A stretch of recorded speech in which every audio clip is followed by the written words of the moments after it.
Nadir Ahmad satu dari ribuan korban tsunami Palu September 2018. Orang tuanya meninggal. Tempat tinggal, harta benda, tak ada yang tersisa sedikit pun.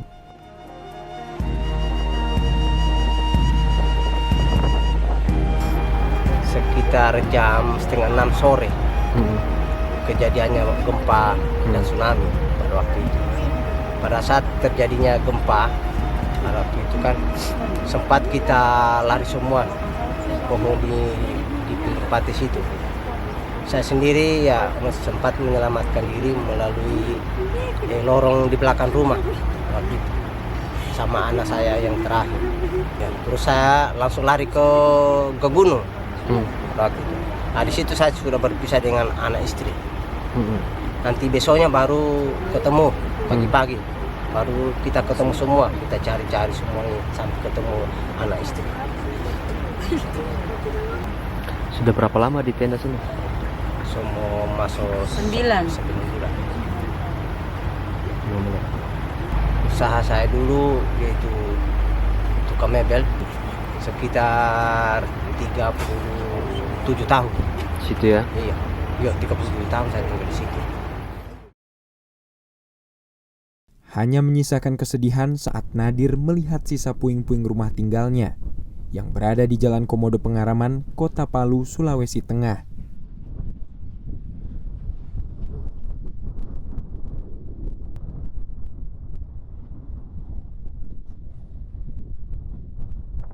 Keceriaan bersama keluarganya di tempat tinggalnya hanya menyisakan kenangan kelam akibat terjangan tsunami yang dahsyat.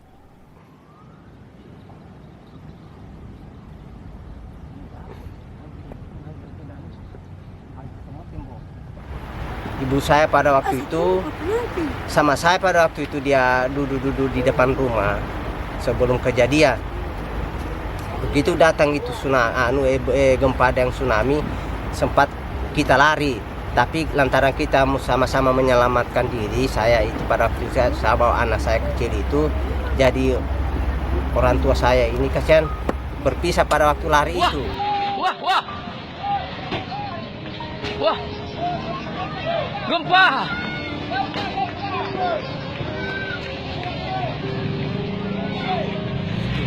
Nah, di situ dia kasihan dia kena air tsunami.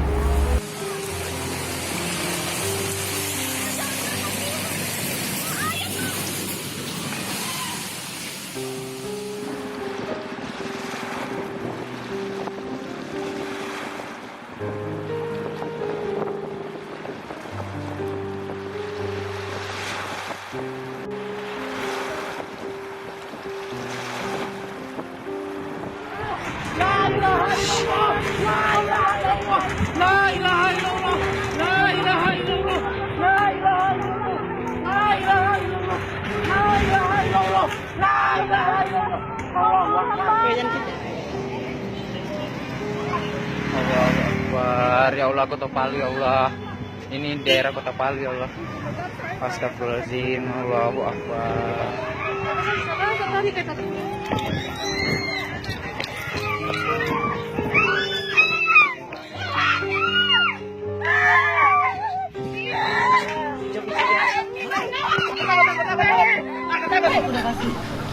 Sudah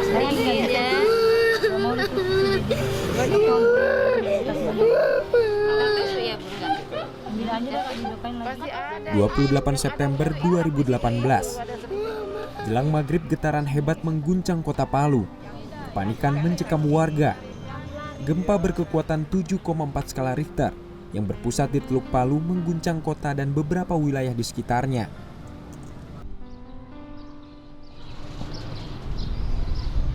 Hanya membutuhkan waktu beberapa detik saja, dampak gempa sangatlah besar, hingga disusul dengan terjangan tsunami. Pasca gempa dan tsunami, Kota Palu porak-poranda. Sebagian bangunan roboh dan hancur. Beberapa fasilitas umum seperti masjid dan sekolah. Ribuan warga harus mengungsi dari tempat tinggalnya.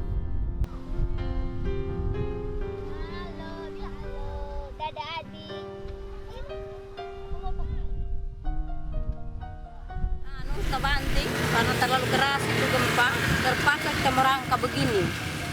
Merangkak menghadap ke gunung. Kan dia ini sementara main-main, langsung jatuh terguling. Terguling, untung ada kakaknya nih, kakaknya bawa lari cepat keluar. Baru rumah kan sudah bunyi krek-krek, aduh runtuh rumah ini.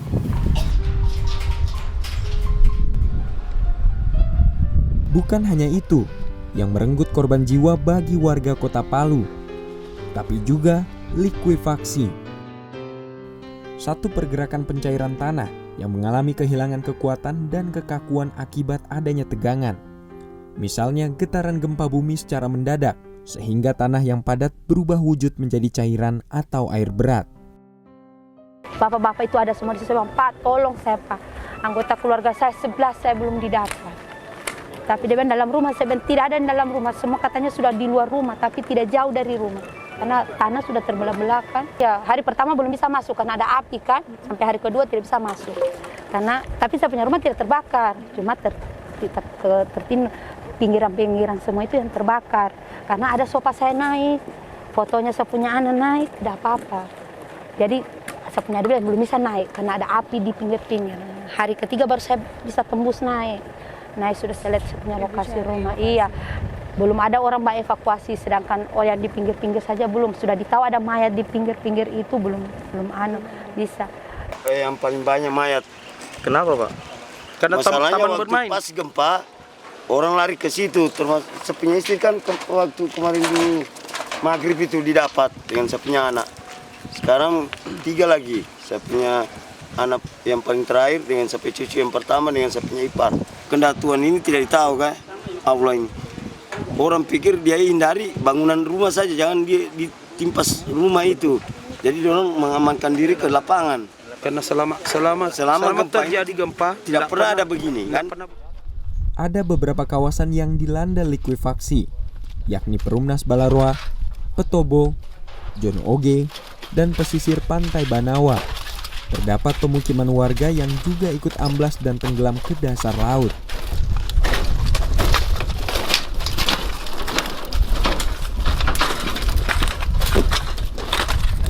tinggal patir yang belum didapat ini, tinggal patir yang belum didapat.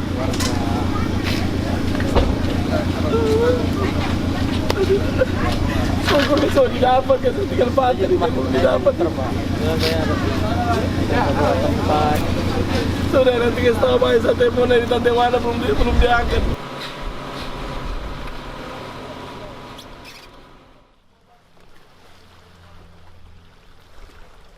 Ribuan rumah di kawasan ini amblas dan sebagian lainnya hancur berpindah tempat hingga ratusan meter. Bapak, mau tamin hancur tokonya, Pak. Kau ini. Waktu gempa itu saya sementara jualan somai, dibonceng-bonceng di motor itu. Nah, tiba-tiba ada gempa, langsung saya terjatuh itu di aspal. Begitu saya mau bangun, tidak sempat bangun, sudah air datang dan saya dibawa di sarong air ke sana hanyut.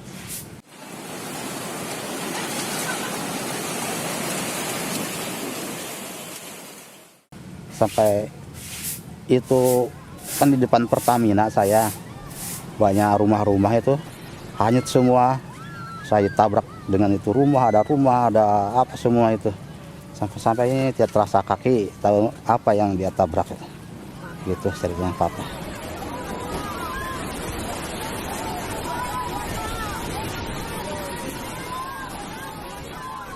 Ya mengeri sekali lah. Saya sampai rasanya kayak bagaimana ya, trauma atau bagaimana begitu. Pada waktu itu saya di bawah hanyut air, ada 100 meter barangkali ke darat. Di belakang saya ini ada kulkas, ada apa. Saya berusaha untuk bangun, ternyata saya punya kaki patah.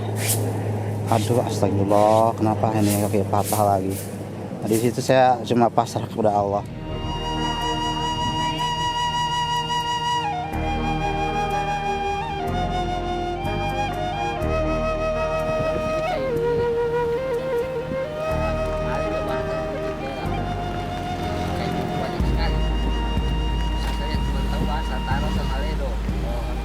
Memasuki wilayah Sulawesi Tengah, di sepanjang jalan Trans Sulawesi sudah mulai nampak kerusakan akibat gempa. Selain Palu, Kabupaten Donggala dan Sigi ternyata juga terdampak cukup parah. Tim ACT yang terdiri dari tim emergency response, relawan, dan media berusaha masuk ke Palu lewat Gorontalo dan Mamuju. Perjalanan darat menuju Palu menjadi sangat berat. Di sejumlah lokasi jalan tertutup longsoran tanah dan juga pohon tumbang, hingga ada beberapa jalur yang harus dialihkan melewati sungai. Assalamualaikum warahmatullahi wabarakatuh, sahabat kemanusiaan.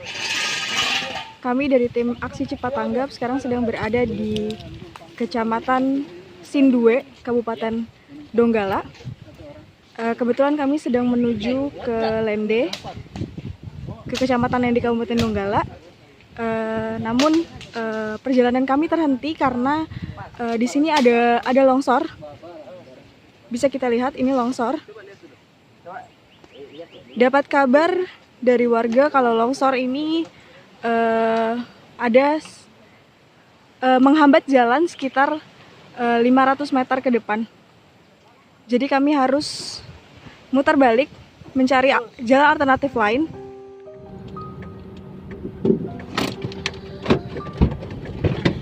Ya, sahabat kemanusiaan, setelah diminta untuk berputar karena jalanan longsor, kami harus melewati sungai ini, menyeberang sungai ini untuk melintasi perjalanan menuju Kecamatan Lende, Kabupaten Donggala. Bisa dilihat banyak sekali orang-orang lalu lalang ke sini untuk cari jalan alternatif menuju Lende. Ya, kita coba tembus sungai untuk menuju Kecamatan Lende, Kabupaten Donggala.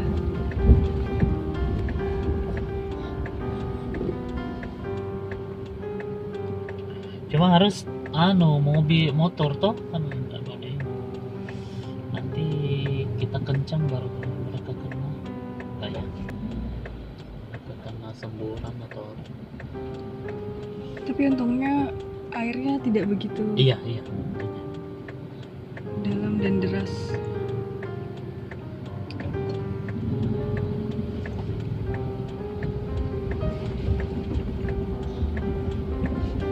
Bisa dilihat sahabat kemanusiaan, salah satu relawan kita, salah satu tim kita coba untuk mengamankan perjalanan.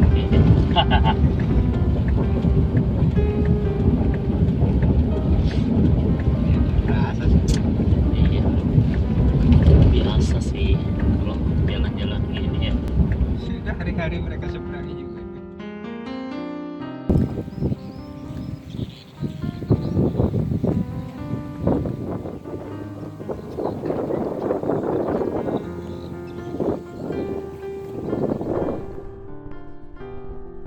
Panggilan kemanusiaan membuat tim turun tangan, membantu para korban gempa bumi di Tanah Kaili.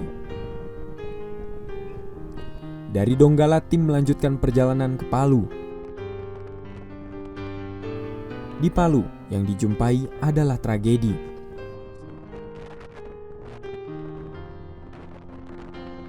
Gempa yang mengguncang Palu dan sekitarnya memang cukup kuat, yakni magnitudo 7,4. Gempa juga menghancurkan sebagian kota Donggala dan Sigi.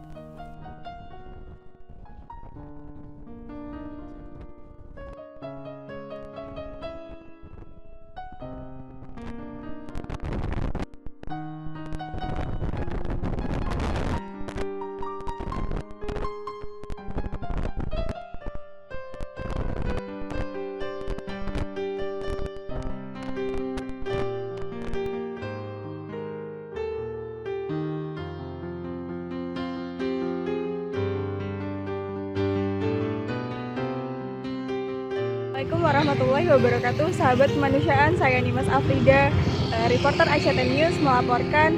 Sekarang tim emergency Aksi Cepat Tanggap sedang berada di lokasi di mana gempa dan tsunami terjadi. yaitu kami sedang berada di Jalan Trans Sulawesi Kabupaten Donggala.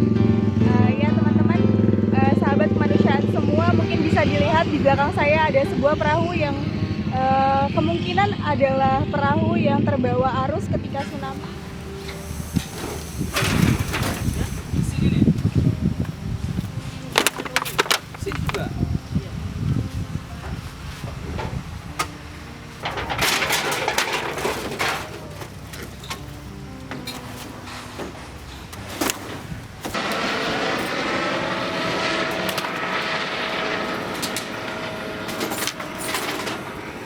Bismillahirrahmanirrahim.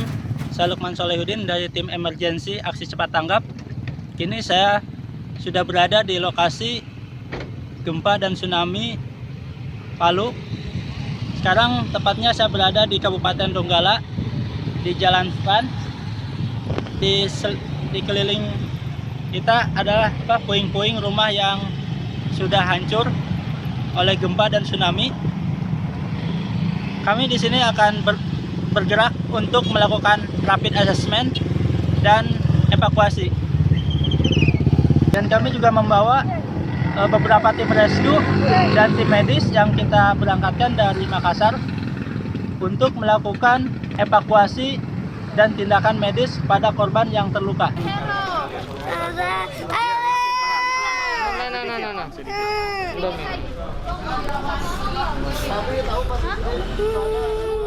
Menurut data BNPB pada Oktober 2018, korban meninggal dunia mencapai 2.045 orang.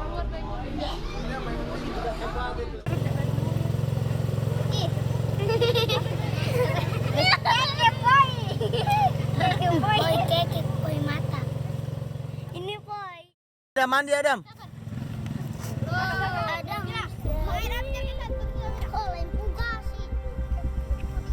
Rumahnya di mana? Di bawah. Rumahnya masih bisa ditempati tidak? Sementara jumlah pengungsi mencapai puluhan ribu. Kenapa ada yang tidak? Baik yang masih berada di wilayah Sulawesi Tengah dan sekitarnya, juga yang mengungsi keluar dari wilayah Sulawesi Tengah. Total bangunan yang rusak mencapai ribuan unit.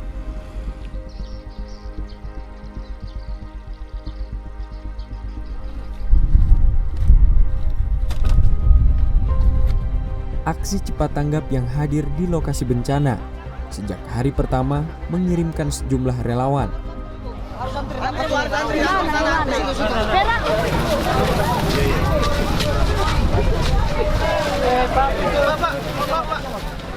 Pada tahap pertama ini, tim ACT fokus pada tugas emergensi. Mereka berkejaran dengan waktu untuk menyelamatkan nyawa korban. Dengan mendirikan berbagai posko, ACT menyalurkan kebutuhan pokok dan pelayanan medis untuk para korban luka.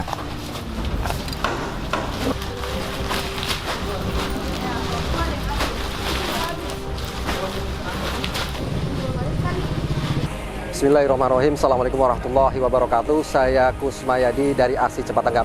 ACT membagikan bagian dari logistik untuk warga masyarakat yang mengalami gempa Palu. Tercatat dalam beberapa hari ini ACT sudah menurunkan 10 truk dan ditambah pada hari ini ada bantuan yang turun 2 truk. Dan kemungkinan hari ini juga akan turun lagi sejumlah 10 truk lagi. Kita berharap bahwa dengan bantuan logistik ini bisa membantu masyarakat warga Palu yang tersebar di wilayah yang begitu luas, area yang perlu terjangkau, dan bantuan ini diharapkan bisa meringankan beban serta menyelesaikan permasalahan terkait dengan kekurangan logistik. ACT juga selain daripada logistik ini juga melakukan pencarian korban di beberapa wilayah, diantaranya adalah perumahan Perumnas Balaroa, kemudian Hotel Roroa, dan Pantai Talise. Dan kemarin tim juga sudah bekerja, termasuk juga dapur umum kami sudah dirikan di beberapa titik. Dan hari ini juga ACT sudah membuka 5 posko, yaitu di wilayah Donggala, Donggala Timur, dan wilayah Donggala Barat, serta Palu Barat dan Palu Timur, serta di wilayah Sigi, yang wilayah tersebut yang terdampak cukup besar.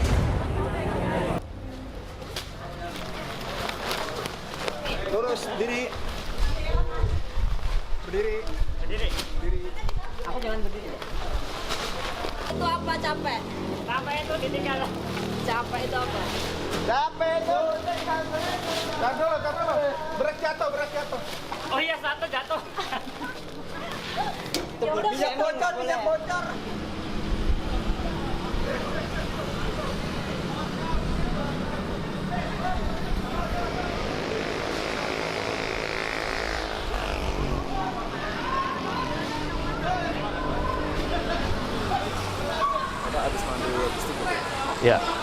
Alhamdulillah dari sekian hari kami cari bantuan dan kemudian kami lewat jalan sini. Kemudian saya melihat posko kemanusiaan dari ACT ya. Nah, alhamdulillah bantuannya tidak terlalu ribet. Kami masuk langsung dilayani dengan baik. Bapak emang saat ini dibutuhkan apa saja Pak? Untuk saat ini tentunya yang urgent itu beras, mie instan, kemudian pampers, susu, kemudian tenda dan selimut untuk anak-anak. Ribuan ton paket pangan disampaikan melalui darat dan laut. Salah satunya adalah kapal kemanusiaan yang berlayar dari Tanjung Priok, Jakarta.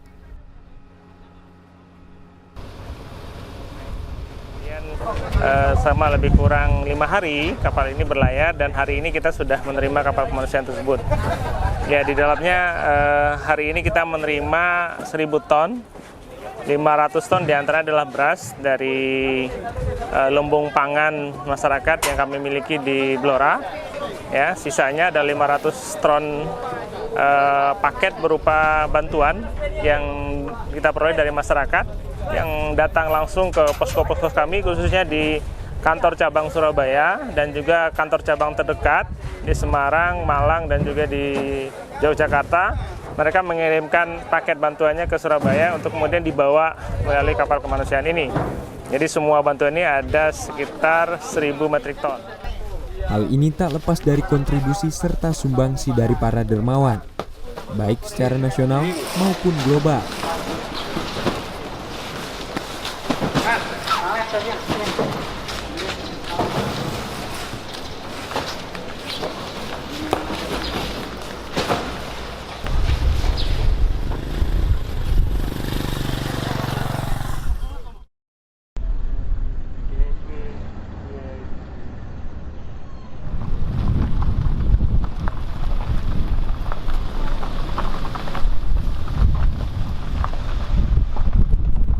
Berhentinya tahap emergensi yang telah ditetapkan oleh pemerintah pusat pada 11 Oktober 2018 bukan berarti usai sudah penanganan bencana itu.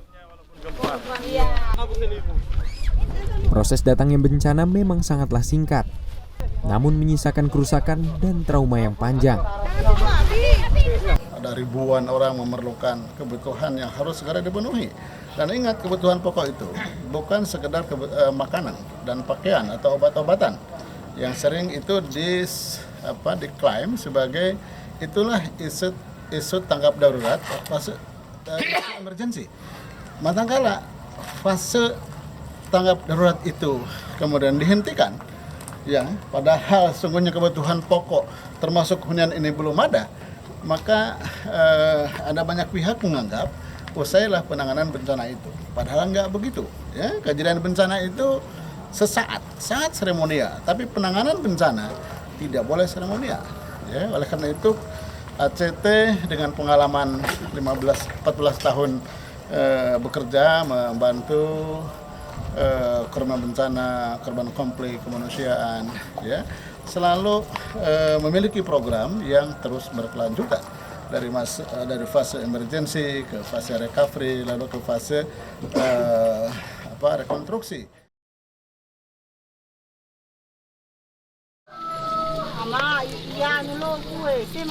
Dengan jumlah korban terdampak mencapai puluhan ribu jiwa, membuat kita terus melakukan kerja cepat dan tepat terhadap kebutuhan-kebutuhan yang sangat mendesak. Mulai dari pasokan logistik yang terus dimasifkan, hingga pendistribusian hingga ke pelosok yang sulit dijangkau oleh transportasi.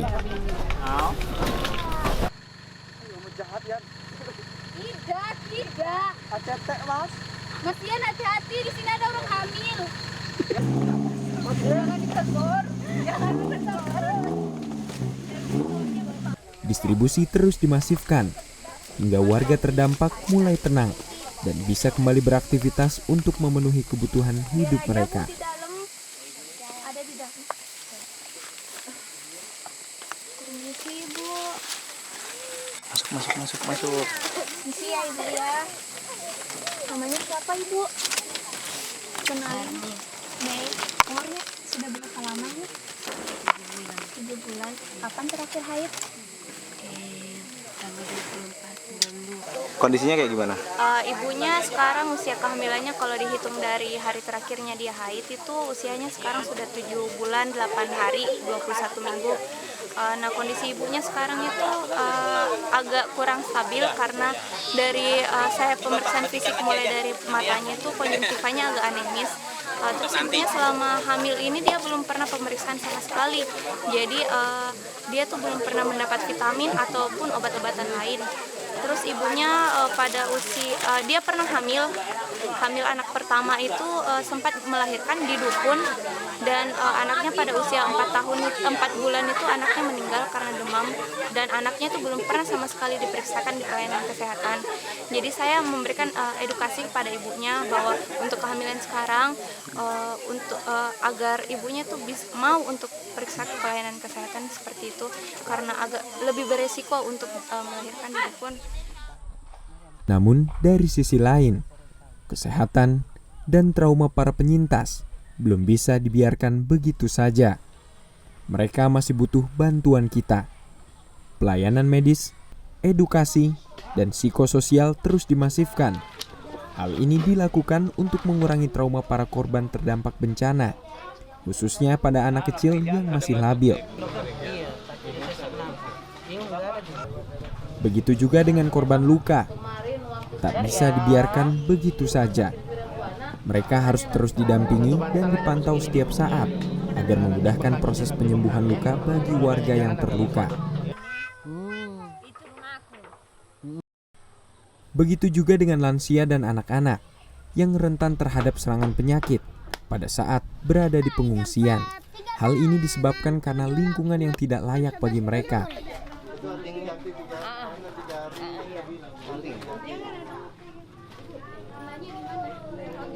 Maaf Bu ya. Iya. Langsung diobati setelah luka atau langsung diobati pas luka itu, tetapi diobati cuma pakai daun-daun karena kita langsung mengungsi di atas gunung sini. Kita coba.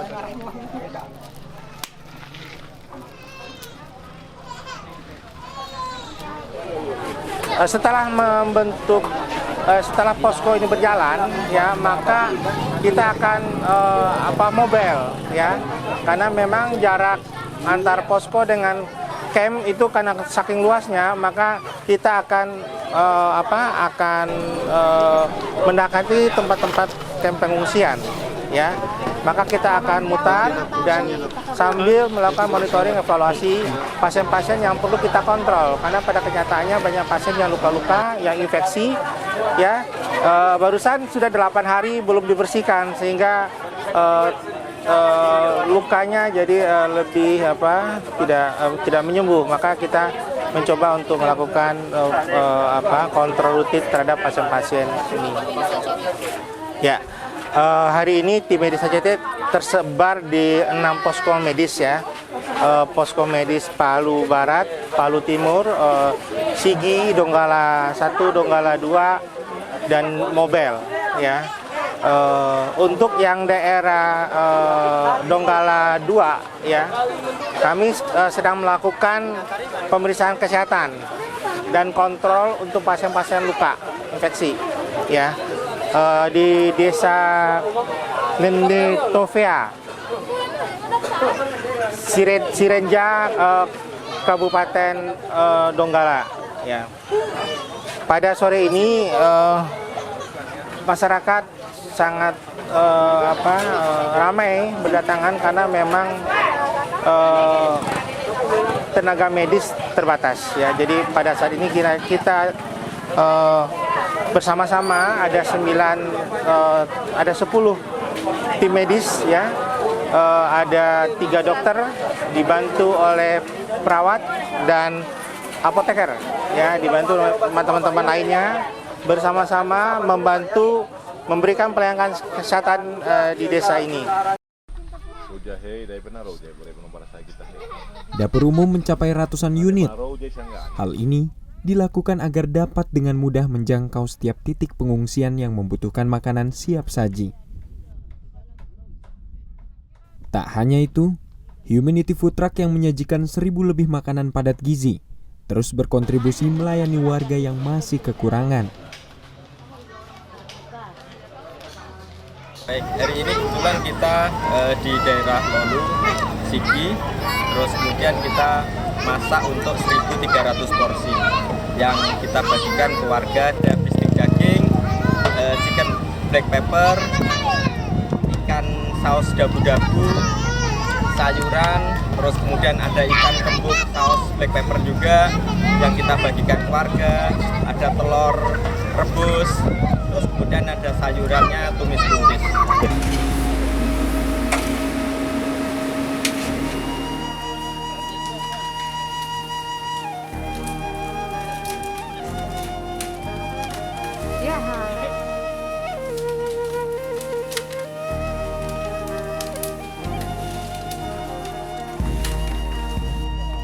Sampai hari ini, Kota Palu, Sigi, dan Donggala masih membutuhkan kepedulian kita.